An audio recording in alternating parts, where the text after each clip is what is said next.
আমাদের সমাজে বেশিরভাগ মানুষের জানাশোনাই নেই সেগুলো যে গুনাহ, সেগুলো যে পাপ, সেগুলো যে অপরাধ, সেগুলো যে কবিরা গুনাহ, সেই ধারণাই আমাদের অনেকের মধ্যে নাই।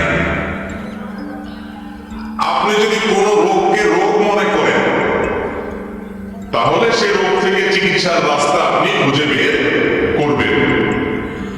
আর যদি কোনোটাকে আপনি রোগী মনে না করেন, তাহলে তো আপনি সেটা ট্রিটমেন্ট করানোর কোনো চেষ্টাও করবেন না।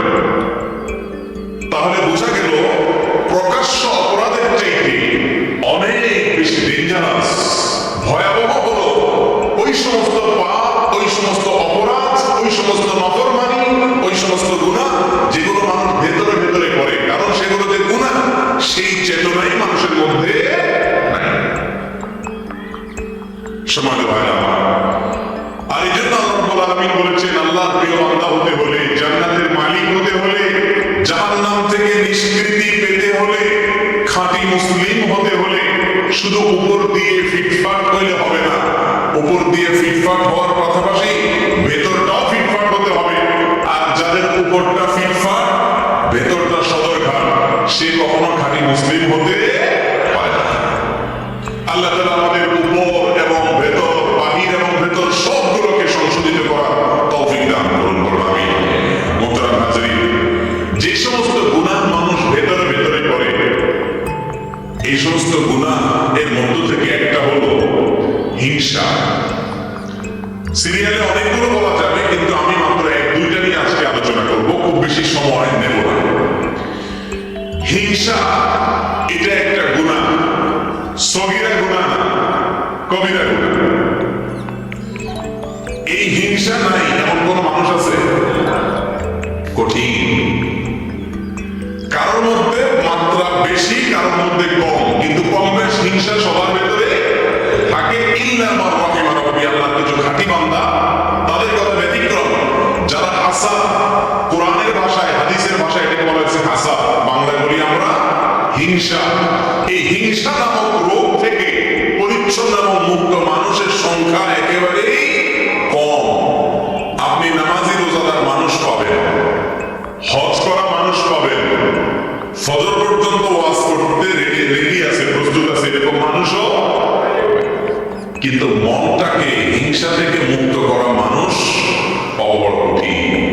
এই হিংসাটা, এটার পরিচয় হলো অন্য কারোর ভালো দেখলে নিজের ভিতরে অস্থির লাগা, অন্যের ভালো দেখলে নিজের কষ্ট লাগা, খারাপ লাগা, এটাকে বলে কি? হিংসা। এই রোগটা আমাদের মধ্যে আছে না নাই? প্রত্যেকটা মানুষ কারোর না কারোর সাথে তার একটা কম্পিটিশন থাকে, একটা প্রতিযোগিতা থাকে। যার সাথে তার প্রতিযোগিতা থাকে, ওই লোকটা একটু আগায় গেলে, ভালো পারলে, কোনো অ্যাচিভ হলে, কোনো ভালো অর্জন করলে, আপনার মনের ভেতরে যদি জ্বালা পড়া শুরু হয়, আপনি যদি মনে মনে কামনা করেন তার ক্ষতিটা হোক, তাহলে এটার নাম হলো হিংসা। এই হিংসা কি সওয়াবের কাজ না গুনার কাজ? সগীরা গুনাহ না কবিরা গুনাহ? কবিরা গুনাহ। কিরকম কবিরা গুনাহ জানেন? আল্লাহু আকবার। রাসূল করিম সাল্লাল্লাহু আলাইহি ওয়াসাল্লামের বিভিন্ন হাদিস থেকে বোঝা যায়, হিংসা মানুষের ভালো ভালো নেকামলগুলোকে ভেতরে ভেতরে, ক্যান্সার যেরকম ভেতরে ভেতরে মানুষকে শেষ করে দেয়, মানুষের নেকামলগুলোকে ভেতরে ভেতরে সব নষ্ট করে দেয়। আগুন যেরকম কাঠকে জ্বালিয়ে পুড়িয়ে ভস্ম করে ছাই করে ফেলে দেয়, ঠিক একই ভাবে হিংসা নামক ব্যাধি যদি কারোর অন্তরে থাকে, ভেতরে থাকে, এটা দেখা যায় না, এটা গোপন গুনাহ, তাহলে মানুষের সমস্ত নেকামলকে ভেতরে ভেতরে শেষ করে দেয়। সে আমল করে করে পাহাড় জমায়, এদিকে হিংসার কারণে তার সমস্ত আমল ছাই হয়ে যায়, বরবাদ হয়ে যায়। ভাইরা আমার, এই জন্য হিংসা নামক এই ভাইরাস থেকে নিজের বুকটাকে পরিচ্ছন্ন করার চেষ্টা করতে হবে। আল্লাহ তাআলা আমাদেরকে তৌফিক দান করুন। রাসূল করিম সাল্লাল্লাহু আলাইহি ওয়াসাল্লাম বলেছেন, আবু হুরায়রা রাদিয়াল্লাহু তাআলা হাদিস বর্ণনা করেছেন, লা তাহাসাদু, ও মুসলমানরা তোমরা একে অন্যের প্রতি হিংসা করো না। নবীজি নিষেধ করেছেন, এই জন্য হিংসা করা হারাম। ওয়ালা তানাজাসু, তোমরা একে অন্যের বেচা কিনাতে মধ্যখান দিয়ে ঢুকে ডিস্টার্ব করিও না, ক্ষতি করিও না, প্রতারণা করিও না। ওয়ালা তাবাগাদু, এবং তোমরা একে অন্যের প্রতি শত্রুতা অন্তরে রাখিও না। ওয়াকুনু ইবাদাল্লাহি ইখওয়ানা, আর তোমরা আল্লাহর বান্দা ভাই ভাই হয়ে থাকো। এখন কারোর সাথে আপনার শত্রুতা নাই এমন কোন মানুষ আছে? শত্রুতা যে অন্তরের ভেতরে রাখি আমরা, এটা তো দেখা যায়। মুশকিল হলো, উপর দিয়ে আপনি হাসতেছেন, মুস্কি হাসি দিচ্ছেন, অথচ তলে তলে আপনি তার প্রতি আপনার শত্রুতা আছে, আপনার হিংসা আছে। এই রোগটা দেখা যায় না, হিংসাটা দেখা যায় না। এই জন্য এটা বাতিনি গুনাহ, ভেতরের গুনাহ। ভেতরের গুনাহ অনেক মারাত্মক, অনেক ডেঞ্জারাস। ক্যান্সার ভেতরে হয়, বাহিরে হয় না। এই জন্য সেটা অনেক বেশি ডেঞ্জারাস। প্রিয় ভাইরা আমার, হিংসার গুনাহ, এটা থেকে নিজেকে পবিত্র করা না গেলে যত নেকামল আপনি করেন, যত ভালো কাজ আপনি করেন, যত তেলাওয়াত জিকির আপনি করেন, আল্লাহ রাব্বুল আলামিনের কাছে ওই আমলের সওয়াব পাওয়ার আশা করা বড় কঠিন। জান্নাতি মানুষ তাদের মার্কা কি জানেন? জান্নাতি মানুষদের একটা বড় মাপের মার্কা হলো তারা নিরীহ কিসিমের হবে। একবার রাসূল করিম সাল্লাল্লাহু আলাইহি ওয়াসাল্লাম সাহাবীদেরকে বললেন, তোমরা একটু অপেক্ষা করো, একটু পরে একটা লোককে দেখতে পাবে যে লোকটা জান্নাতি। এখন জান্নাতি নবী করিম সাল্লাল্লাহু আলাইহি ওয়াসাল্লাম রীতিমতো বলে দিচ্ছে নিশ্চয়তার সাথে যে একটু পরে একটা লোক আসবে এখানে, তোমরা খেয়াল করো কি আসে, যে আসবে সেই লোকটা জান্নাতি। সাহাবায়ে কেরাম যারা জান্নাতের পাগল, এই কথা শুনে তারা সবাই অত্যন্ত সতর্কতার সাথে অপলক দৃষ্টিতে চেয়ে আছে কে আসে। দেখা গেল একজন লোক, যে লোকটাকে দেখে তারা ভ্রু কুঁচকাতে লাগলো। সবাই মনে করেছে এটা বোধহয় আবু বকর, ওমর, ওসমান, আলী, এরকম সিনিয়র কোন বড় সাহাবী, তারাও জান্নাতে সুসংবাদপ্রাপ্ত ইনশাআল্লাহ। তারা মনে করেছে এরকম কোন প্রসিদ্ধ সাহাবী হয়তো আসবে, কিন্তু দেখা গেল এমন একজন লোক আসলেন যিনি অখ্যাত, কেউ তাকে তেমন বেশি চিনে না, গুরুত্ব দেয় না।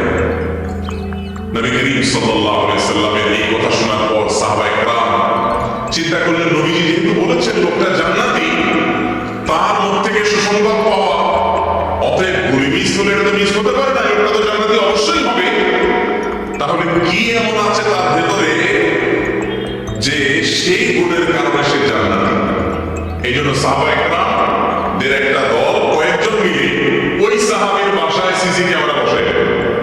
সিসি ক্যামেরা মানে আজকালকার যুগে সিসি ক্যামেরা মানে মনিটরিং বসাইলেন।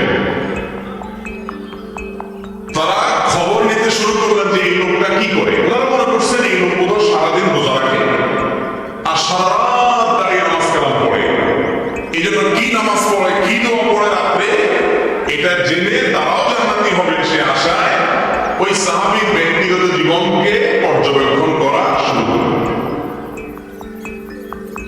বহু চেষ্টা করে কয়েক রাত পর্যন্ত তার বাড়ির আশেপাশে অবস্থান নিয়ে সাহাবীরা তেমন কিছু উদ্ঘাটন করতে পারলেন না। দেখলেন না, এশা পরে যায়, শুয়ে যায়, আবার ফজর সময় মসজিদে আসে, হয়তো বড় জন তাহাজ্জুদটা পড়ে, আর বাকি রাতে তো নাকটাকে আমাদের মধ্যে ঘুমায়।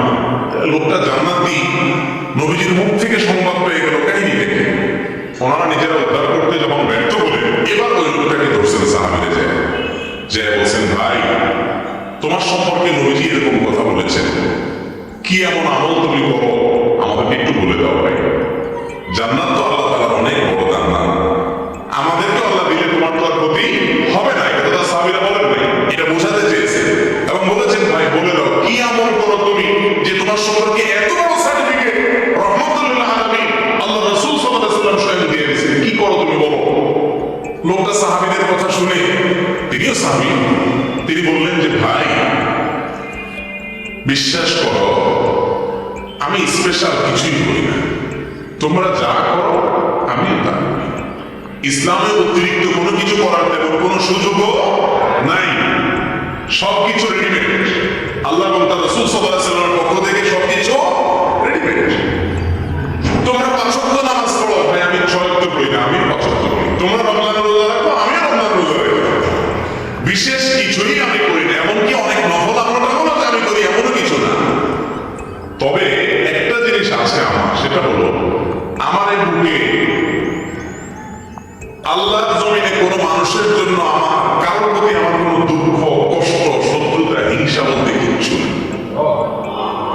কেউ আমাকে যদি একটা গালিও দেয় তো আমি একেবারে ফ্রেশ মনে থাকি, মাফ করে দিই।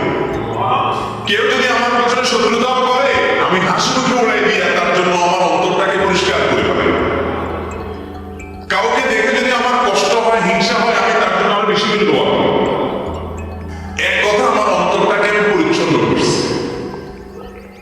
এই একটা আমল আছে স্পেশাল, হয়তো বা এই কারণে আল্লাহ তাআলা আমাকে মর্যাদা দিয়েছে। ভাইরা আমার, কি বুঝতে পারলেন? জান্নাতি যে লোক হবে তার তসবির দানা হবে 1000, তাই না? তসবির দানা তো 100 আছে, 33টা আছে, আবার কিছু আছে অনেক বড় তসবি, দেখছেন নি? বাপখানা এখন যে কয়েক মাইল লম্বা হবে। তসবির সাইজ বড় হলে জান্নাতি হওয়ার গ্যারান্টি, এমন কোনো কথা আছে? দাড়ির সাইজ লম্বা হইলেও জান্নাতি হবে এমন কোনো গ্যারান্টিও?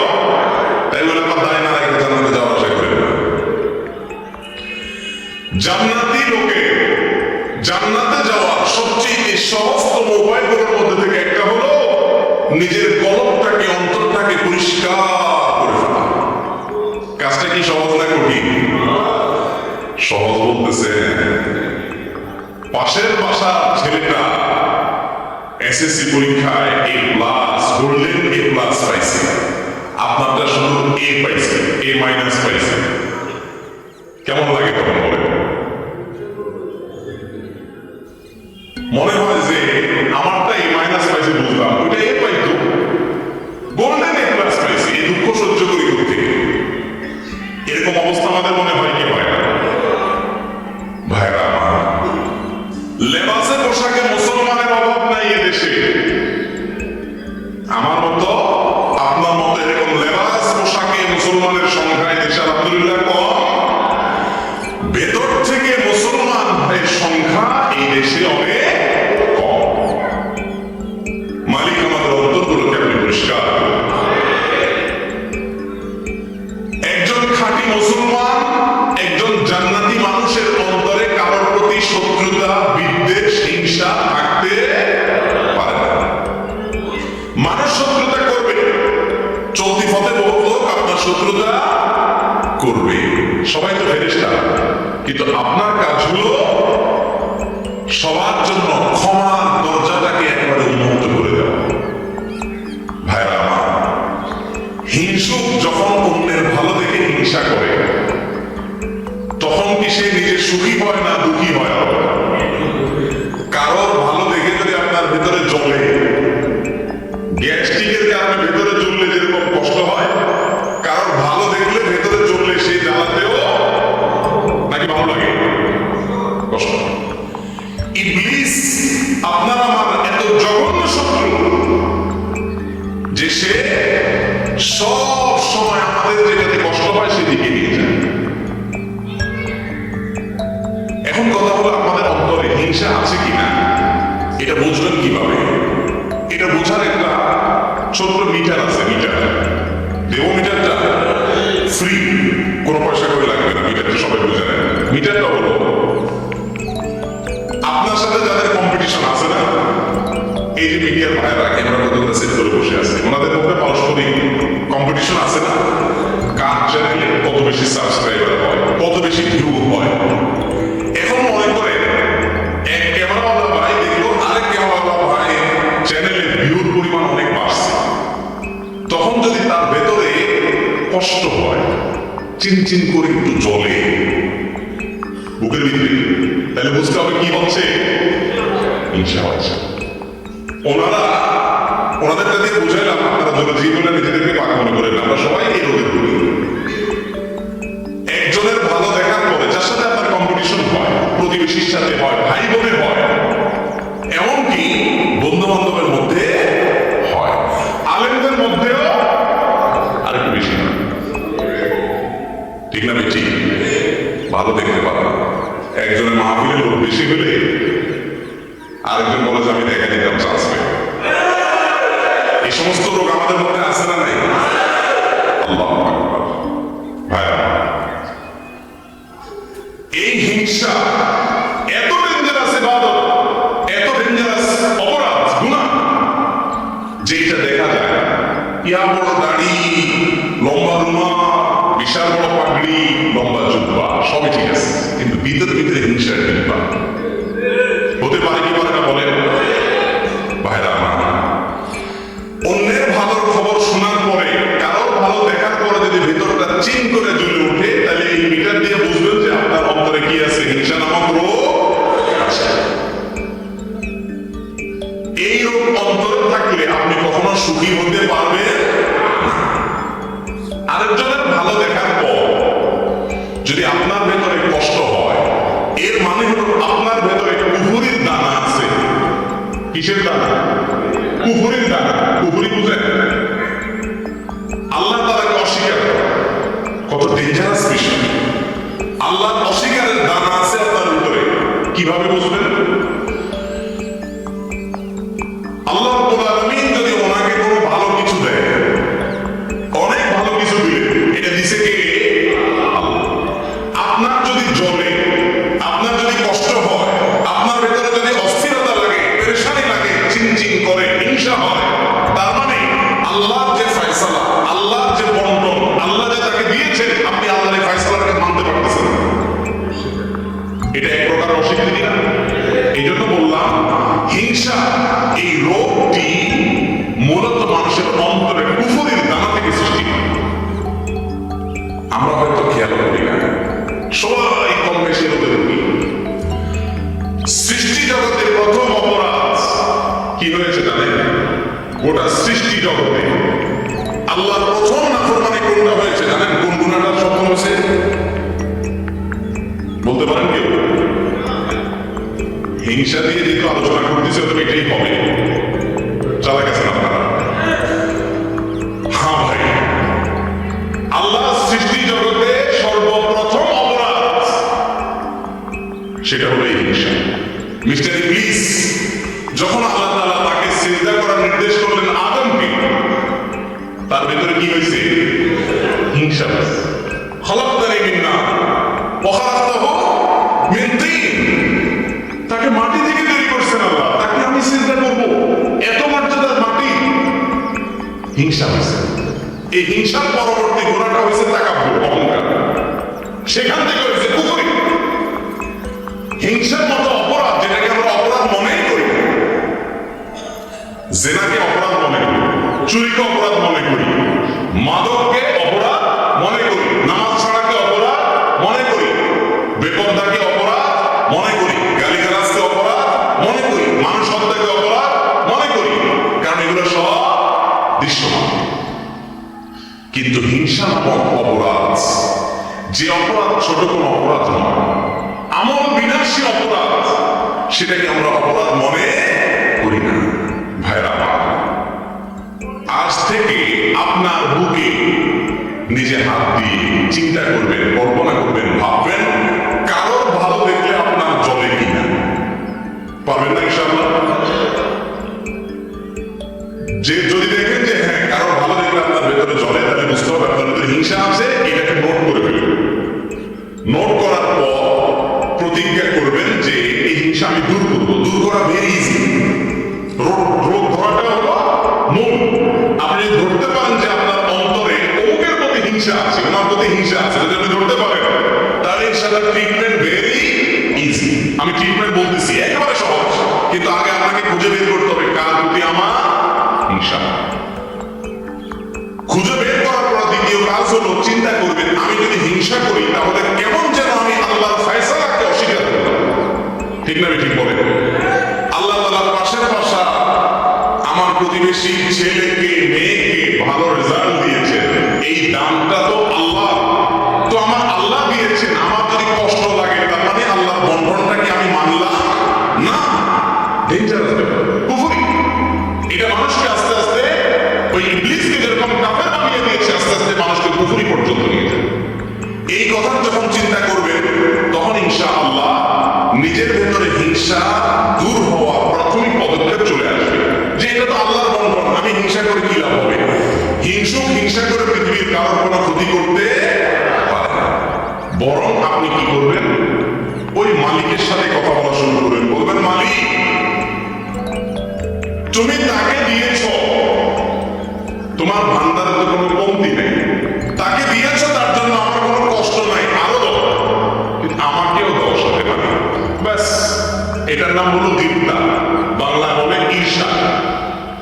এটা খারাপ না, এটা জায়েজ আছে। কারণ ভালো দেখছেন, দেখার পরে বললেন যে আল্লাহ তাকে আপনি দিয়েছেন, এটা নিয়ে আমার আপত্তি নেই মালিক, আপনি সিদ্ধান্ত নিয়েছেন দেওয়ার, অতএব নিশ্চয়ই এর ভেতরে কল্যাণ আছে, আপনার ফয়সালার প্রতি আমার কোনো অভিযোগ নাই মালিক, তাকে দিয়েছেন আরো দেন, আমাকেও দেন। হলো কি ঈর্ষা। এই ঈর্ষাটা হিংসার মতো নিন্দনীয় বা খারাপ। যদি আপনার মনের ভেতরে কারোর প্রতি হিংসা হয়, আল্লাহর কসম করে বলতেছে, পরীক্ষা করে দেখেন, নিজের ভেতরে অ্যাপ্লাই করে দেখেন, প্রয়োগ করে দেখেন। যদি আপনি হিংসার রোগ ধরতে পারেন যে অমুকের উন্নতিতে আমার ভেতরে জ্বালা পড়া শুরু হয়েছে, এরপরে আল্লাহর সাথে যদি কথা বলেন, আল্লাহ ওনাকে দিয়েছেন ভালো কথা, আমি আপনার নাখানটা গোলাম, আমার হয়তো উপযুক্ততা নাই, তার হয়তো কোনো গোপন ভালো আমলের কারণে তাকে দিয়েছেন, আল্লাহ আমাকেও দেন। এভাবে যদি আল্লাহর সাথে কথা বলেন, দেখবেন যে হিংসা অর্ধেক মন থেকে আপনি দূর হয়ে গেছে। এরপরে দ্বিতীয় যে কাজটা করবেন তা হলো, তারপরেও যদি দেখেন না চিনচিন করে জমে, এবার অ্যান্টিবায়োটিক দিবেন। অ্যান্টিবায়োটিক কি জানেন? অ্যান্টিবায়োটিক হলো নিজের প্রতি নিজের সংগ্রাম। এবার এটাকে বলে আত্মসংগ্রাম, নিজের বিরুদ্ধে নিজে যুদ্ধ করতে হবে। এবার আপনাকে অ্যান্টিবায়োটিক দিতে হবে, পড়াশোনা বলতে পারবে। সেটা হলো এবার নিজের নসকে বলবেন, নস আমার আল্লাহ তাকে দিয়েছে, তোমার কাছে কষ্ট লাগে, তুমি হিংসুক ছোট লোক, অতএব এটার শাস্তি হলো তুমি আল্লাহর কাছে মনে না চাইলে হুদামিসে দোয়া করো, এমনি দোয়া করো। আর তুমি বলো আল্লাহ ওনাকে যা দিয়েছেন আল্লাহ ওনাকে আরো দেন, আরো দেন।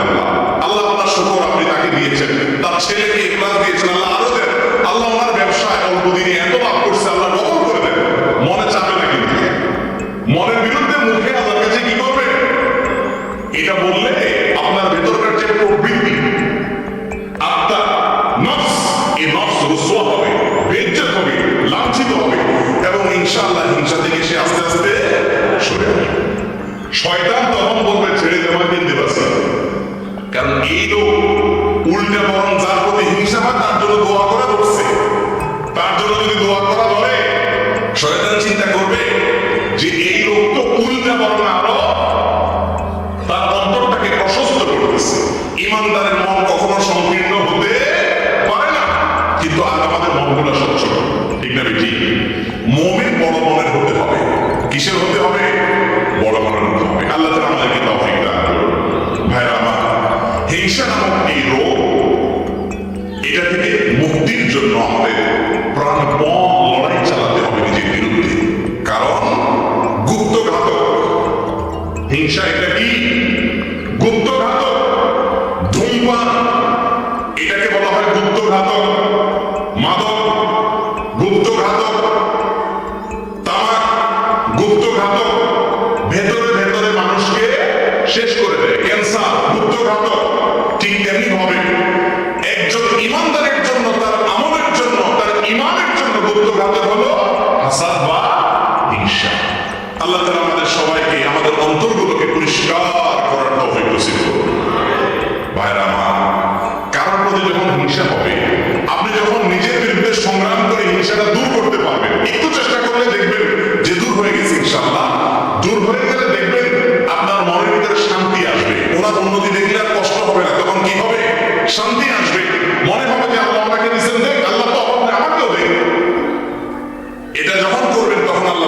আপনাকে ইনশাআল্লাহ দিবেন। আর যদি হিংসা করে তাহলে ওনাকে আল্লাহ দিচ্ছে, আল্লাহ হিংসুককে কোনোদিন দেয় না। আপনাদের সমাজে আপনারা একটু ভালোভাবে খেয়াল করে দেখে, যারা হিংসা করে আল্লাহ রাব্বুল আলামিন হিংসুকদেরকে কখনো দেন না। ওগুলো জোর করে খাসিরা দুনিয়া ওয়াল আখিরাহ, আমসালা দুইটাই চলে যায়, দুনিয়া আখিরাত দুইটাই বরবাদ হয়ে যায়। হিংসা করে কোনো লাভ হয় না, আর ভিতরে ভিতরে জ্বলে জ্বলে আরো শেষ হয়। ঠিক না ঠিক? হিংসা করলে কি মনে শান্তি লাগে? কথা বলেন। কারোর প্রতি হিংসা হলে কি নিজের মনে শান্তি লাগে? মনে অস্থিরতা লাগে না? অতএব কারোর প্রতি হিংসা করবেন না আপনার নিজের স্বার্থে। কার স্বার্থে? কারণ হিংসা ছাড়লে আপনার আরাম হবে, আর হিংসা করলে আপনার বেরাম হবে, কষ্ট হবে, দুঃখ বাড়বে, জ্বালা শুরু হবে, হার্ট অ্যাটাক করতে পারে। ঠিক না বেশি? আল্লাহ তাআলা আমাদের সবাইকে অন্তরের এই গুনাহ এবং অপরাধ থেকে বেঁচে থাকার তৌফিক দান করুন। নাম্বার 2, অনিয়ন্ত্রিত ক্রোধ, সীমাহীন রাগ। আমাদের মধ্যে আছে না নাই? বদমেজাজি, এগুলোকে আমরা গুনাহ মনে করি না, বরং অনেক সময় এগুলোকে আমরা খুব গর্ব করে বলি। আরে উল্টা পাল্টা দেখলে আমার চান্দি গরম হয়ে যায়, বলে না ফুটে নিয়ে রোগী রোগ ধরতেই পারে নাই, উল্টে বরং রোগ নিয়ে গর্ব করতেছে। এর নাম হলো মূর্খ। বদমেজাজ, হটমেজাজ, কথায় কথায় রাগ নিয়ন্ত্রণের বাইরে চলে যায়, আবার গর্ব করে ফুটে নিয়ে মেরে বলে কি আমি উল্টা পাল্টা কিছু দেখলে আমার মাথা ঠিক থাকে না, আমি একদম সহ্য করতে পারি না। এই টাইপের কথা যারা বেশি বলে এদের দেখে নিজের অপকর্মগুলো খুব ঠান্ডা মাথা সে সহ্য করে। আরেকজনেরটা দেখলে তার চাঁদে কি হয়ে যায়? গরম হয়ে যায়। রুগী, এর নাম হলো কি? রুগী। নামাজ পড়ে, রোজা রাখে, দাড়ি টুপি আছে, জুব্বা পাগড়ি আছে, পাঞ্জাবি আছে, সবকিছু আছে, কিন্তু তার চরিত্র হলো সে বদমেজাজ। এই কখনো ভালো মুসলমান হতে, এটাও একটা রোগ, এটাও একটা রোগ। এই রোগটা ভেতরে থাকে, কিন্তু এটা সিমটম বাহিরে বাহির হয়ে যায়। রাগ হলে প্রকাশ হয় না, প্রকাশ হয় বাহিরে, কিন্তু রোগের ঠিকানা কোথায়? ভেতরে, অন্তরে, বাতিনি গুনাহ। আল্লাহ রাব্বুল আলামিন কোরআনে কারীমে বলেছেন, ওয়াল কাযিমিনাল গায়যা ওয়াল আফিনা আনিন নাস ওয়াল্লাহু ইউহিব্বুল মুহসিনিন। যারা নিজেদের ক্রোধ, রাগ, গোসাকে যারা হজম করতে পারে, কন্ট্রোল করতে পারে, নিয়ন্ত্রণ করতে পারে, এবং মানুষ ভুল ত্রুটি করলে যেখানে সেখানে চেতে যায় না, রাগ হয়ে যায় না, ক্ষমা করতে জানে মানুষকে। আল্লাহু ইউহিব্বুল মুহসিনিন। আর যারা মানুষের প্রতি অনুগ্রহ করে আল্লাহ তাআলা তাদেরকে, এই গুণগুলোকে আল্লাহ তাআলা ভালোবাসেন। তাহলে আল্লাহর প্রিয় পাত্র হতে হলে বদমেজাজ ছাড়তে হবে, বদমেজাজ ছাড়তে হবে। আমরা সাধারণত মনে করি যারা খুব রাগী হয় এরা বোধহয় খুব বাহাদুর কিসিমের, তাই না? খুব মারাত্মক রাগ উঠলে করে লাভ হয়ে যায়, সব এলোমেলো করে ফেলা। আমরা মনে করি যে লোকটা বোধহয় বাহাদুর কিসিমের। আপনারা আমাদের নবী সাল্লাল্লাহু আলাইহি ওয়াসাল্লামের মূল্যায়ন শুনলে হেসে দিবেন, হুবহু উল্টা। সাহাবীরা একবার কোথাও দেখলেন যে দুজন কুস্তি লাগছে, একজন খুব বলবান কিসিমের, সে বারবার তার প্রতিপক্ষকে একেবারে চিৎপটাট করে কেটে করে ফেলে দিচ্ছে, তার সাথে একটু পায়ে উঠতেছে না কোনোভাবে। তখন সাহাবীরা বলেছে, মাশাআল্লাহ, সেদিন খুব শক্তিশালী লোক। নবী করিম সাল্লাল্লাহু আলাইহি ওয়াসাল্লাম তখন সাহাবীদেরকে বলেছেন যে আরে না, তোমরা এই লোকটাকে খুব শক্তিশালী মনে করছো, আসো আমি দেখাই এর চেয়ে শক্তিশালী লোক কি। তখন নবী সাল্লাল্লাহু আলাইহি ওয়াসাল্লাম বলেছেন, আলা আদুল্লুকুম মান হুয়া আশাদ্দু মিনহু। এই লোকের চেয়ে আরো শক্তিশালী মানুষের কথা বলবো না তোমাদেরকে আমি? দেখবা? সাহাবী রাসূল অবশ্যই দেখান কে সেই লোক, দিয়ে চেয়ে বড় ক্ষমতা আছে আমাদের এই মদিনা শহরে, কে সে? তখন নবী করিম সাল্লাল্লাহু আলাইহি ওয়াসাল্লাম বলেছেন, রাজুল যালামাহু রাজুল, এক ব্যক্তি তার প্রতি কেউ জুলুম করেছে। রিকশা আপনার গায়ের উপর রিকশাটা লাগাইছে অসতর্ক, একজন সাধারণ মানুষ আপনার পাও দিয়া পায়ের উপরে পা দিচ্ছে, আপনাকে কষ্ট দিচ্ছে, জুলুম করছে। আপনি চাইলে কষায়ানে একটা দিয়ে দাঁতগুলো সফল দিতে পারেন, এই ক্ষমতা আপনার আছে। কিন্তু ফাঁকা জামা গায়ে যা চান্দি গরম হয়ে গেছে, এরপরেও সে ওই মালিক দেখছেন সব, মালিক সব দেখছেন, সেই কথা মাথায় রেখে ডোব গিলার মতো করে রাগটাকে গিলে ফেলে দিয়েছে, দিয়ে মুসকি হেসে দিয়েছে, ওই লোকটাকে মাফ করে দিয়েছে। এই ব্যক্তি সম্পর্কে নবীজি বলেছেন ফাদালা বাহু ওয়াহাদা শয়তানা, সে নিজের রাগের উপরে জয়ী হয়ে গেছে, শয়তান চাচ্ছে তাকে এখানে হারায় দিতে, জাহান্নামের দিকে নিতে, সে শয়তানকে হারায় দিছে, এসে দিছে, রাগকে কন্ট্রোল করতে পারছে। এই লোকগুলো আসল বীর, আসল বাহাদুর। ভাইরা আমার, আমাদের দেশে এই টাইপের মানুষ হলে আমরা তাদের কি সার্টিফিকেট দিতাম? নবীজি বলতেন সবচেয়ে বড় বীর সে, আমরা ওরা বলতাম সবচেয়ে বড় বেদা, বেদা, ঠিক না? এটাতে একটা আস্তারা বেদলা মানুষ, বোকা শোকা মানুষ, বেগুন নাকি এত বড় একটা জুলুম করলো, কি একটা রিক্সা এত বড় একটা অন্যায় করলো, বেটা চার চার চলে গেল, এটা পুরুষ নাকি? আমরা এরকম না দেখি? দেখেন নবী করিম সাল্লাল্লাহু আলাইহি সাল্লামের দেখার দৃষ্টিভঙ্গি আর আমাদের দৃষ্টিভঙ্গির মধ্যে পার্থক্য কত বেশি, রোগী তো ধরতে পারতেছি না। ভাইরা আমার, যাত্রার সাথে রাগ জাহির করতে ফেলা, এটা সবাই পারে, এটা পারার জন্য কোনো যোগ্যতার প্রয়োজন, কিন্তু রাগকে কন্ট্রোল করার জন্য যোগ্যতার প্রয়োজন। কন্ট্রোল করা সবাই পারে না। পাতলা পায়খানার বেগ আসছে, ধরে রাখতে পারে না, একই সুস্থ না রোগী? কথা বলেন, রোগী। আমরা বলি ডায়রিয়া রোগী, তাই না? আর বাথরুমের বেগ আসছে, এরপরে আদিনের সময় ধরে রাখতে পারছে, আমরা বলি সুস্থ মানুষ, ঠিক না? ঠিক, আউট অফ কন্ট্রোল হয়ে গেছে, হয়ে গেছে, কোনোভাবে ধরে রাখতে পারে না, এটা হলো অসুস্থ ব্যক্তি। রাগ আসলে চান্দি গরম হয়ে যায়, ভাঙচুর শুরু করে, এলোমেলো করে ফেলে সব, মাথা গরম হয়ে যায়, হট মেজাজ হয়ে যায়। তার মানে এই ডায়রিয়া রোগীর মতো রোগী কন্ট্রোল করতে পারে না।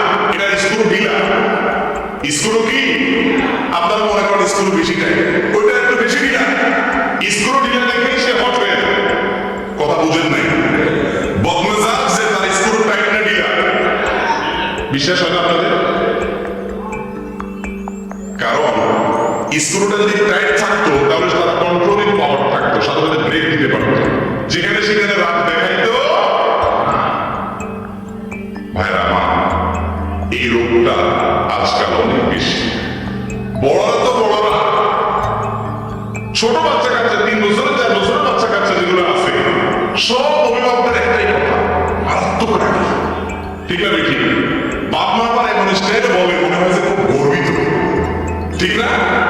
ওরা যে মারাত্মক রাগী, ডেঞ্জারাস রাগী। ও ছেলে যে রুগী, এটা সে নিজেদের বাচ্চা, ঠিক না? ঠিক বলে। ছোট ছোট বাচ্চাদের তো দেখবেন গত 10-20 বছর আগে, মুরব্বীরা বলতে পারবেন 10-20 বছর আগেও বলা এত হট মেজাজি ছিল না। এখন আর বাপরে বাপ, চান্দি যদি সব গরম, ঠিক না? ঠিক, কোনো ঠান্ডা মানুষ টানুষ নেই, চুলের তো মুন্ডা সবাই মানুষ শুরু করে দেয়, তার সিনারিও দেখার জন্য সবাই অস্থির হয়ে যায়, ঠিক না? ঠিক, এর অবশ্য অন্য কারণ আছে। এর কারণ কি জানেন? ওইটা আরেক, এটা হলো মোবাইলে গেমস পোলাপানকে দিতে দিতে, গেমসে কি দেখে, গেমসে যা দেখে সব হলো কি মারামারি, কাটাকাটি, সামনে আসছে ঠুসঠুস মারা, ঠিক না? ঠিক, ওই সামনে গেম যেটা খেলেন একই কথা, খাই ফেলা, সামনে যারা আছে তারাই খাই ফেলা। এই যে গোটা সমাজে হানাহানি, খুনাখুনি, মারামারি, খাই খাই, ধর ধর মার মার, কেন আসছে? এগুলোর অনেক কারণের ভিতরে একটা ছোটখাটো কারণ এটাও যে আমাদের এই গেমসের ক্ষেত্রে আমাদের বাচ্চাগুলোকে ক্রেজি করে দিচ্ছে, এদেরকে উগ্র করে দিচ্ছে, বদমেজাজ করে দিচ্ছে, কোনো কিছু মানতে রাজি না, সামনে যারা হবে ধর্মার্কা। বুঝেন নাই কথা? আল্লাহ তাআলা আমাদের সবাইকে সুস্থ মানসিকতা অর্জন করার তৌফিক নসিব করুন। বলছিলাম ক্রোধের কথা, ছোট বাচ্চারাও এখন বদমেজাজ। ভাইরা আমার, রাগ খারাপ জিনিস না, রাগ মূলত খারাপ জিনিস, রাগকে নিয়ন্ত্রণ করতে না পারা এটা হলো খারাপ জিনিস। এই জন্য আল্লাহ রাব্বুল আলামিনের ভাষা দেখবেন, ওলামায়ে কেরাম মজা পাবেন, জানেন ওয়াল কাযিমিনাল গায়জ, আল্লাহ বলেছেন যারা রাগকে সংবরণ করে। কাযম এর মানে হলো মশক, মশক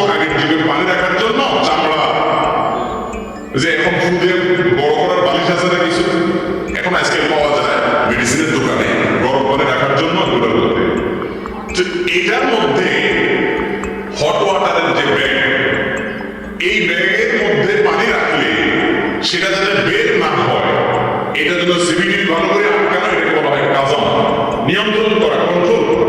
আল্লাহ তাআলা বলেছেন ওয়াল কাযিমিনাল গায়জ, যারা তাদের ক্রোধকে, রাগকে এরকম নিয়ন্ত্রণ করে, ওই হট ওয়াটার ব্যাগ থেকে যেরকম এক ফোঁটা পানি বের হতে দেয় না ব্যাগে, ঠিক তেমনি ভাবে যেই ব্যক্তি তার রাগ আছে ঠিকই, যখন তখন সেটাকে বের করে দেয় না।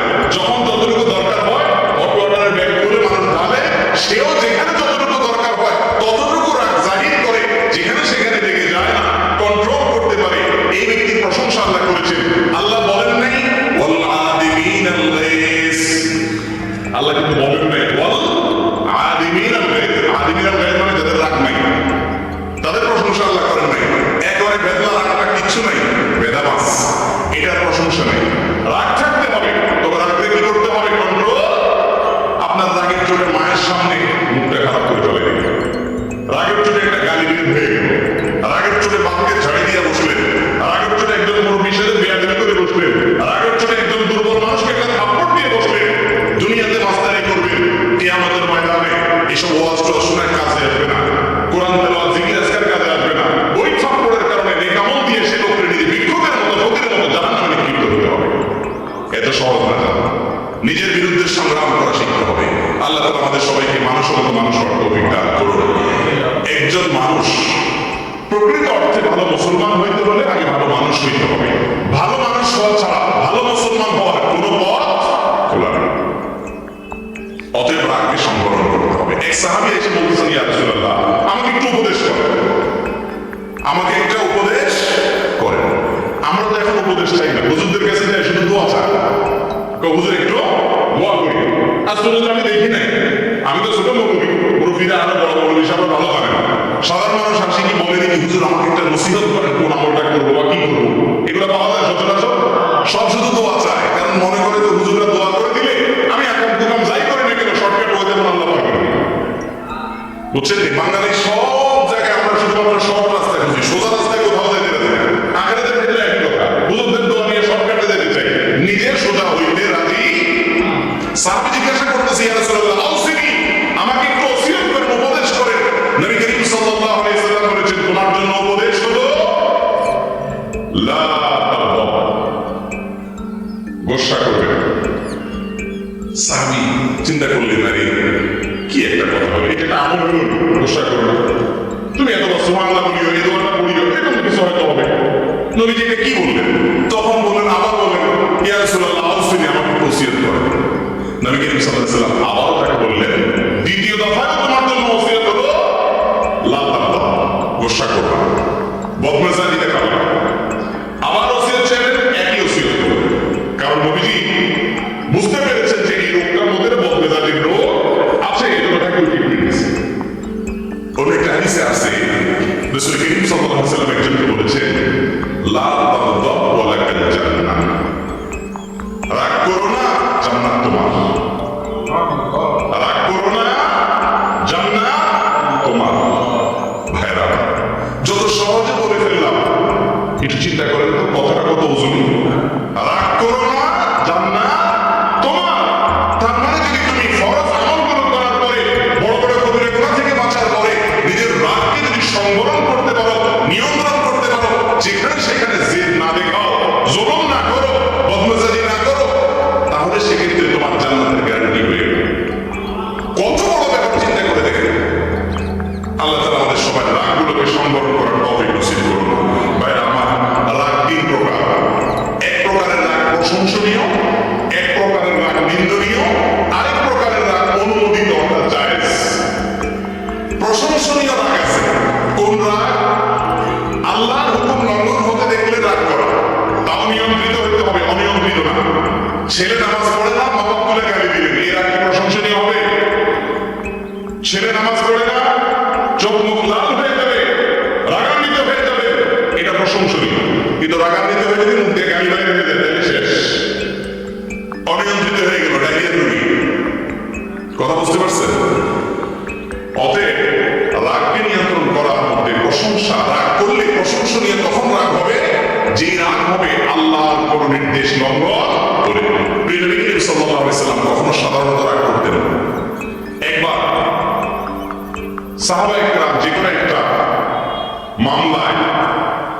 সাল্লাল্লাহু আলাইহি ওয়াসাল্লাম রায় ঘোষণা করবেন বা করছেন, দণ্ড ঘোষণা করেছেন, যার জন্য দণ্ড ঘোষণা করছেন অন্যরা বুদ্ধি করে সম্ভবত ওসামা ইবনে যায়েদ রাদিয়াল্লাহু আনহুকে পাঠাইছেন, তুমি একটু সুপারিশ করো রাসূলের কাছে।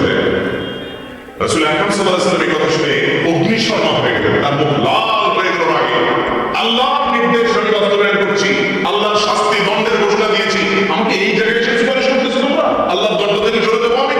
তার মানে আল্লাহর আদেশের বিরুদ্ধে কেউ যাবে, এই কথা শুনলে চোখের সামনে দেখলে রাগ হয়ে যেতেন তিনি, কিন্তু রাগে লাল হয়ে যেতেন কাউকে খারাপ কথা বলতে। এখন তো রাগ হলে এক নম্বরের কাজ হলো গালি, আর যদি গায়ে একটু জোর থাকে তাহলে ঠিক না ঠিক? ভাইরা আমার, এই দাপট সারা জীবন থাকবে না। যুবক ভাইরা আমার, এই শক্তি সারা জীবন থাকবে না। যৌবন কালটা ভাইরে ওয়ান টাইম, জীবনে একবার আসে, চলে যায় আর আসবে না। যৌবন কালে যৌবন করবে, পশুর মতো আচরণ করবে, সমাজে বিশৃঙ্খলা করবে, অশান্তি করবে, সন্ত্রাস করবে, মানুষকে কষ্ট দিবে, বদমেজাজি দেখাবে, গায়ের জোর খাটাবে, মাস্তানি করবে, প্রভাব খাটাবে। আল্লাহ রাব্বুল আলামিন সবকিছু দেখছেন, ছাড় দেন কিন্তু ছেড়ে দিবেন না। ছাড় দেন আমার মানে, কিন্তু ছেড়ে দিবে না।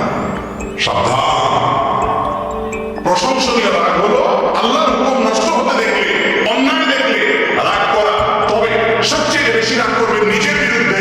একদিন ফজর নামাজ পড়তে পারেন নাই, ঘুম থেকে উঠতে পারেন নাই, অলসতা এসে গেছিল, ঘুম থেকে ওঠার পরে নিজের প্রতি জেদ করে, রাগ করে নিজেকে নিজে শাস্তি দেন। ঠিক আছে, আজকে তাহলে এর প্রতিবাদ স্বরূপ আমার দ্বারা কেন নামাজ ছুটলো, এর প্রতিবাদ স্বরূপ আগামী 24 ঘন্টা ফেসবুক ব্যবহার।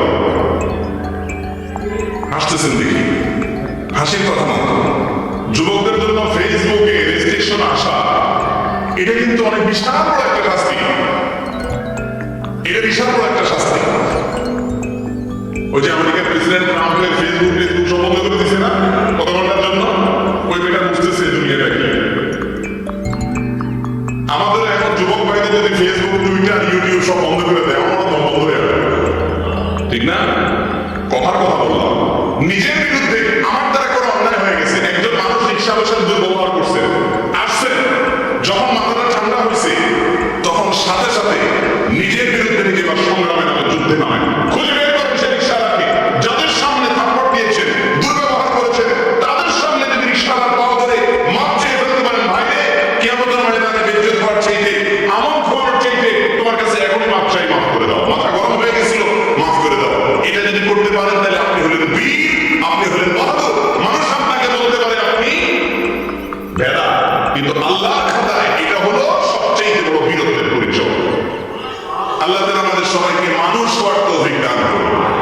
আমরা মানুষ রূপী, চেহারা দেখতে মানুষের মতো, কিন্তু কারোর মধ্যে বাঘের গুণ, খাওয়া দাওয়া পাইলে চান্স, কারোর মধ্যে সাপের গুণ ভেতরে ভেতরে দংশন করো, কারোর ভেতরে হিংস্র বিভিন্ন জীবজন্তুর গুণ আমাদের ভিতরে আছে, কারোর ভিতরে কুকুরের মতো লোভের গুণ আছে, এক এক পশুর গুণ নিয়ে চলতেছি, কিন্তু চেহারা সব মানুষের মতো। ঠিক না ঠিক? আল্লাহ তাআলা আমাদের ভিতরে মনুষ্যত্ব যেন আছে, এটা ভিতরে আসার জিনিস, সেই তৌফিক আল্লাহ তাআলা আমাদের দান করুন। ভাইরা আমার, তাহলে রাগ প্রশংসনীয় হবে। নিজের বিরুদ্ধে রাগ করে, অন্যের বিরুদ্ধে রাগ করবেন, নিয়ন্ত্রিত রাগ। যদি আল্লাহর কোনো বিধান লঙ্ঘন হয়, অন্যায় কোনো কিছু দেখে, অসামাজিক কাজ দেখে, চান্দি গরম হবে, কিন্তু গরমে উল্টে পাল্টে কিছু করবেন না, কন্ট্রোলে রাখবেন। এই রাগ ইনশাআল্লাহ প্রশংসনীয়, এর কারণে আল্লাহর কাছে সওয়াব হবে। আরেক প্রকারের রাগ আছে নিন্দনীয়। সেটা কোনটা? গোষ্ঠীর জন্য রাগ, দলের জন্য রাগ, ব্যক্তিগত কারণে রাগ, দুনিয়ার কারণে, মোহের কারণে রাগ। আছে না নাই? কথার কথা, আপনার গ্রুপের লোক, বিভিন্ন গ্রুপিং আছে আমাদের মধ্যে, আপনার গ্রুপের লোক তার উপরে কেউ জুলুম করছে বা কিছু একটা হয়েছে, আপনার চান্দি গরম হয়ে গেছে, হ্যাঁ আমার লোকের বলছে, এই রাগ হলো নিন্দনীয় রাগ। এটা হলো নাজায়েজ রাগ। এটা আল্লাহর জন্য না, এটা নফসের জন্য, প্রকৃতির জন্য, দলের জন্য, গ্রুপের জন্য, দুনিয়ার জন্য। এরা নিন্দনীয়। নিন্দনীয় রাগের তালিকার মধ্যে যে রাগ অনিয়ন্ত্রিত, যে রাগে কোনো নিয়ন্ত্রণ নাই, চাঁদি গরম হয়ে গেছে, আউট অফ কন্ট্রোল হয়ে গেছে, মাথা ঠান্ডা করে বলতেন না, এটা সর্বনাশ। বলে 1 তালাক, 2 তালাক, 3 তালাক, 4 তালাক, 4 তালাক, 14 গোষ্ঠী 6 তালাক দিয়ে দিল। মাথা যখন ঠান্ডা হয়ে গেল, মৌলভী সাহেবের কাছে গেছে,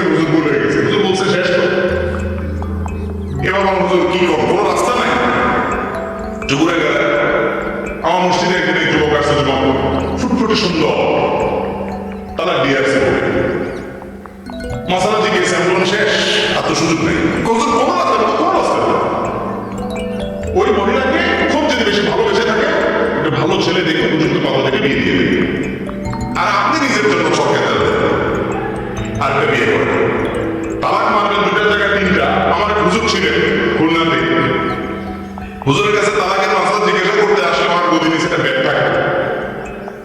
সরকারি অফিসার আসছে না কোনো ব্যবসায়ী আসছে, সব দেখা দেখি নেই, চোখ বন্ধ করে আগে উড়া উড়া মায় তালাকের মাসলা পরে ধুমসে আগে মাইক দিয়া হুজুর নামে উঠে এরপর ব্যাগটা ফিরে বলে কম, এবার কম মাসলা এটা কামাজ মাসলা যেখানে সেখানে আকাম প্রকাম করে যায়, বড় বড় সব রাখা কিছু বেহায়া নির্লজ্জ পুরুষ আছে এই সমাজে। এই নির্লজ্জ পুরুষটা কিছু না হলে বলুন করে একটা টাকা দেবে একসাথে শত শত হাজার হাজার টাকা। অমর রাদিয়াল্লাহু আনহু বেঁচে থাকলে এগুলো ধরে শুধু ব্যাটরা কাট না, এগুলো ঝুলে বাঁধা ফিরে, এগুলো সব কিন্তু বদমেজাজ থেকে হয়। প্রত্যেকে হয় রাগ যদি কন্ট্রোল করা শিখে তাহলে এই সমস্ত আপত্তিকর বা অনভিপ্রেত কিছু ঘটবে। অতএব রাগের কন্ট্রোল করবেন তো ইনশাআল্লাহ। জায়েজ রাগ হলো দুনিয়ার কারণে রাগ করলেন, ছেলে একটা জিনিস নষ্ট করে ফেলছে, একজনে কিছু করে উল্টা পাল্টা করে ফেলছে, দেখছেন রাগ করছেন কিন্তু রাগটা নিয়ন্ত্রণে আছে, সীমা ছাড়াই নাই, মুখ খারাপ করেন নাই, জুলুম করেন নাই, এই রাগটা হলো জায়েজ রাগ। এবার আসেন পরিশেষে যেটি বলতে চাই তা হলো রাগ নিয়ন্ত্রণ করবেন কিভাবে, ঔষধ কি। এতক্ষণ তো রোগের কথা বললাম, এবার আসেন ওষুধের কথা বলে শেষ করি। ওষুধ হলো, এক নম্বর ওষুধ হলো রাগ যখন উঠবে আউযু বিল্লাহি মিনাশ শাইতানির রাজিম পড়বে। কি পড়বে? আউযু বিল্লাহি মিনাশ শাইতানির। সাথে সাথে দেখবেন রাগের মিটার 99 ডিগ্রি থেকে একেবারে ধাপ করে দেখবেন জিরোতে চলে আসছে।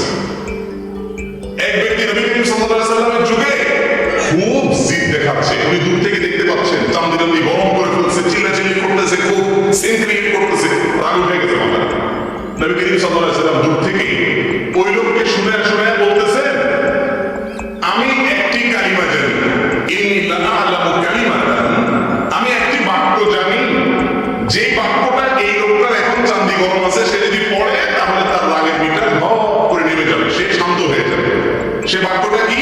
নবীজি দূর থেকে তাকে শুনে শুনে বললেন, আউযু বিল্লাহি মিনাশ শাইতানির রাজিম। অর্থাৎ আল্লাহ আপনার কাছে আমি আশ্রয় চাই শয়তান থেকে, যে শয়তান আমাকে খেপায় দিচ্ছে, চলছে আমার বদমেজাজ উঠাই দিচ্ছে শয়তান, তার কাছ থেকে মালিক আপনার কাছে পানা চাই। হাদিসে আসছে ওই সাহাবী দূর থেকে শুনছেন, উনি শুনে সাথে সাথে পড়ছেন, ওনার রাগও সাথে সাথে ঠান্ডা হয়ে গেছে। নবীজির কৌশল দেখেন, উনি তো ওই লোককে কাছে দেয়া বলতে পারতেন না, বদমেজাজ দিয়ে দেখাইতেছ, শুনো আমল শিখে নি, পড়লে থেমে যাবে, ভালো কথা পড়ো। রাগের মাথা যদি তার সামনে এরকম কথা বলতো, এই লোক বেয়াদবি করে বেঈমান হওয়ার ভয় ছিল কি ছিল না? আমরা হয়তো এরকমই করতাম। নবীজির কৌশল দেখেন, যারা দাওয়াতের কাজ করবে, ইসলামের কথা মানুষকে বলবে, তারা অনেক বেশি কৌশল জানতে হবে, সুন্দর উপায় বলতে হবে, উপস্থাপনটা ভালোভাবে হতে হবে। এই জন্য নবী করিম সাল্লাল্লাহু আলাইহি ওয়াসাল্লাম তাকে শোনায় শোনায় দূর থেকে বললেন, আমি একটা বাক্য জানি, এটা বললে রাগ কমে যায়, যাতে করে তার কান পর্যন্ত কথাটাও পৌঁছাইল আর সে জিদ দেখানোর সুযোগও পেল না। দেখছেন নবীজির হিকমত? এমনি এমনি গোটা পৃথিবী 23 বছরে পরিবর্তন করে ফেলাবে। আল্লাহ তাআলা তাকে কি দিয়েছেন? হিকমত দিয়েছেন। ভাইরা আমার, এই জন্য রাগ আসলে রাগকে নিয়ন্ত্রণ করার জন্য, রাগ কমানোর জন্য কয়েকটা আমলের কথা বলবো। এক নম্বর আমল হলো কি? আউযু বিল্লাহি মিনাশ শাইতানির রাজিম পড়া। কোরআন থেকে দলিল এর সপক্ষে আল্লাহ রাব্বুল আলামিন বলেছেন, ইম্মা ইয়ানজাগান্নাকা মিনাশ শাইতানি নাযগুন ফাস্তাইজ বিল্লাহি মিনাশ শাইতানির রাজিম। শয়তান যদি তোমাদেরকে খোঁচা দেয়, রাগটা শয়তান থেকে আসে, তখন তোমরা আউযু বিল্লাহি মিনাশ শাইতানির রাজিম পাঠ করবা। একটা ওষুধ হয়ে গেল। নাম্বার 2, অবস্থা পরিবর্তন করা। দাঁড়ানো অবস্থায় যদি রাগ আসে, হাদিসে আসছে কি করে যান? বসে যান। বসা অবস্থায় রাগ আসছে, শুয়ে যান। খেয়াল করে দেখেন, দাঁড়ানো অবস্থায় রাগ আসলে যদি ওই রাগী লোকটাকে ধরে ধরে একটু কোনো রকম 3-4 জন মিলে বসাই দিতে পারে, দেখবেন চান্দি অর্ধেক ঠান্ডা হয়ে গেছে। আর যদি সুন্দর করে ক্যাপ করে সবাই দিতে পারে, তো দেখবেন পুরো শেষ। আবার সাবধানে থাকেন, বেশি দৌড়াদৌড়ি করতে গেলে মাঝে দেখতে পারে, পরে আমার দৌড় দিয়ে না যাবে, কারণ আমার ওটা করতে গিয়ে ওটা হয়ে গেছে। তবে এটা যারটা সেই করার নেই, আরেকজন খুব রাগ করছে, বুঝতেই পারতেছেন যে এখন একটা অঘটন ঘটে যাবে, সাথে সাথে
তাহলে রাগকে নিয়ন্ত্রণ করার জন্য ঝগড়া অ্যাভয়েড করা, ঝগড়া এটাকে অ্যাভয়েড করা, যত সম্ভব ঝগড়া এড়িয়ে চলা, গন্ডগোল এড়িয়ে, ঠিক আছে বাবা, নিজের রেগের উপরে থাকিও ছেড়ে দেওয়া, এই ছাড় দেওয়ার মানসিকতা যদি থাকে, এই ব্যক্তি হলো আসল মুসলমান, ভালো মুসলমান। আমি আজকে যে কথাগুলো বলতেছি এগুলো শুকনা শুকনা কথা, ভালো লাগার কথা না। সুবহানাল্লাহ বলে বলতেছি না, কারণ সুবহানাল্লাহ বলা এটা অনেক সহজ, কিন্তু কারোর সাথে ঝগড়া লাগছে, বাবা তোরটাই ঠিক আছে আমি গেলাম, থাক মাপ চাই, নিজের সাইকেলে চলে যাওয়া, এটা কিন্তু সুবহানাল্লাহ বলার মতো সহজ কাজ না। কোরআন খতম করা সোজা, এই কাজটা অনেক কঠিন। আল্লাহ আমাদের তৌফিক দান করুন। 4 নম্বর আমল হলো ওযু করা। 4 নম্বর আমল কি ভাই? ওযু করা। নবী করিম সাল্লাল্লাহু আলাইহি ওয়াসাল্লাম বলেছেন, ইন্নামাল গাদাবু মিনান নারি ওয়াশ শাইতান। রাগ এটা আগুন থেকে আসে। রাগ উঠলে দেখবে শরীর গরম হয়ে যায়, হট হয়ে যায় না?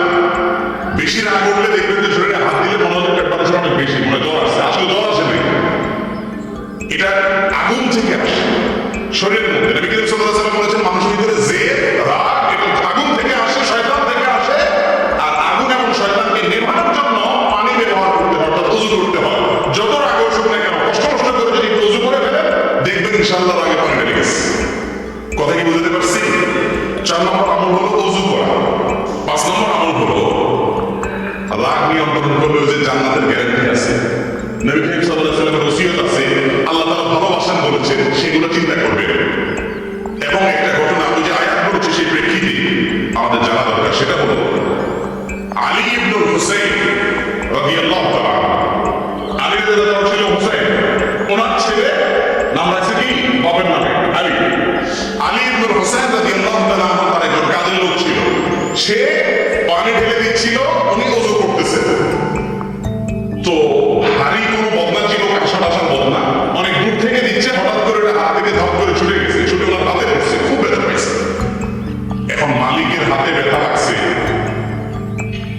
কাজের লোকটা খুব ভয় পেয়ে গেছে, কীটদাস ভয় পেয়ে গেছে, ভয় পেয়ে আমার দিকে তাকাইছে। এখন হযরত আলী উনি তার দিকে তাকাইছে, হয়তো একটু শাসন করবেন বা বলবেন একটু খেয়াল করো, এত বেদিশা কেন পড়লো, কেন একটু মনোযোগ দেওয়া কেন। এর আগে যুগের কৃতদাস দাসীরা, কাজের লোকরা অনেক ধরনের দিতে হবে, সাথে সাথে এক করে শুয়ে দিছে, ওয়াল কাযিমিনাল গায়জ। আল্লাহ প্রিয় মানুষদের প্রশংসা করতে গিয়ে আল্লাহ বলেছেন যারা রাগকে নিয়ন্ত্রণ করে। এই কথা শোনার সঙ্গে আলী রাদিয়াল্লাহু আনহু সাথে সাথে লজ্জা পেয়ে গেছে, তাই তো? রাগকে নিয়ন্ত্রণ করলে আল্লাহ ভালোবাসেন, সাথে সাথে উনি মাথা নিচু করে ফেললেন, অর্থাৎ মাফ করে দিলেন, রাগ নিয়ন্ত্রণ করে ফেললেন। এরপরে পরের আয়াতের পরের অংশ বলছে, ওয়াল্লাযিনা আনিন নাস, শুধু রাগ নিয়ন্ত্রণ করলে হবে না, উপর দিয়ে কিছু বলুন না, ভিতরে তো জিদ আছে, মাফও করতে হবে। ওয়াল্লাযিনা আনিন নাস, মানুষকে যে মাফ করে, সঙ্গে সঙ্গে তিনি বললেন যাও ওটা আফাও তোমাকে মাফ করে দিল। বালি বানায় শেষ অংশ করতেছে, আল্লাহু ইউহিব্বুল মুহসিনিন, শুধু মাফ করলে হবে না, বরং উল্টা ইহসান করতে হবে, অনুগ্রহ করতে হবে, তবে আল্লাহ ভালোবাসবে। সাথে সাথে উনি বললেন যাও অনুগ্রহ করে তুমি কৃতদাসী, তোমাকে আমি মুক্ত করে দিলাম। সুবহানাল্লাহ। খুব বেশি এই জন্য হয় নাই যে আপনারা এটার মর্ম বুঝতেছেন না।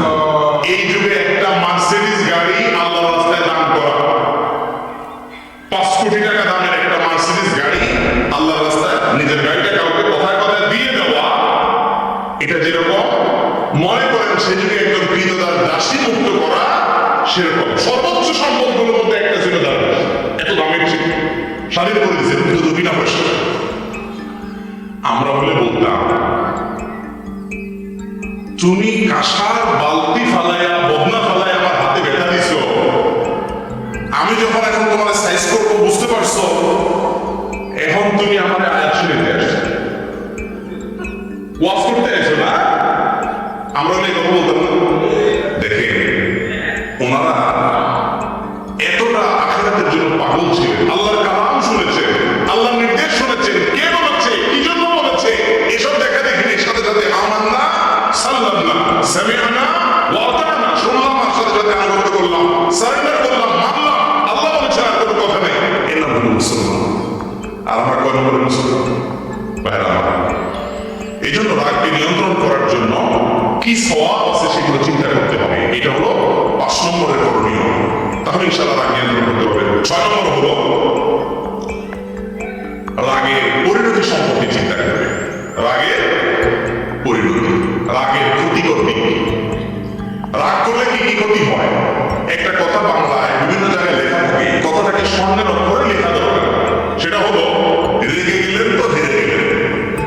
আপনারা বিভিন্ন জায়গায়, এই কথার মতো বাস্তব কথা নাই। জীবনে যতবার বেজ্জত হয়েছে চিন্তা করে দেখেন, বদনাজাতির কারণে বেজ্জত হয়েছে। শ্বশুরবাড়িতে যায় বদনাজাতি দেখাইছে, পরে সারা জীবন শরম পাইছে, ঠিক না বেশি? অজাগায় কুজাগায় গরম হয়েছে, রাগ হয়ে গেছে, পরে শরম লাগে সেই জায়গা দিয়ে যাইতে, ঠিক না বেশি? আর রাগ এমন একটা জিনিস, শয়তান আপনাদের চেতায় দিল তো হারাই দিল, শেষ। এই জন্য চেতন আসলে এর ক্ষতিকর দিক কি, আখিরাতের ক্ষতি, দুনিয়ার ক্ষতি, এগুলো চিন্তা করবেন, তাহলে ইনশাআল্লাহ আল্লাহ তাআলা আপনাকে উত্তম পুরস্কার দিবেন, রাগ কন্ট্রোল করার ক্ষমতা দিবেন। সর্বশেষ হাদিস বলে শেষ করবো। রাসূল করিম সাল্লাল্লাহু আলাইহি সাল্লাম বলেছেন, কিয়ামতের দিন আল্লাহ তাআলা কিয়ামতের ময়দানে সব মানুষের সামনে ডাকবেন, এক শ্রেণীর লোককে ডাকবেন, কে? যারা দুনিয়াতে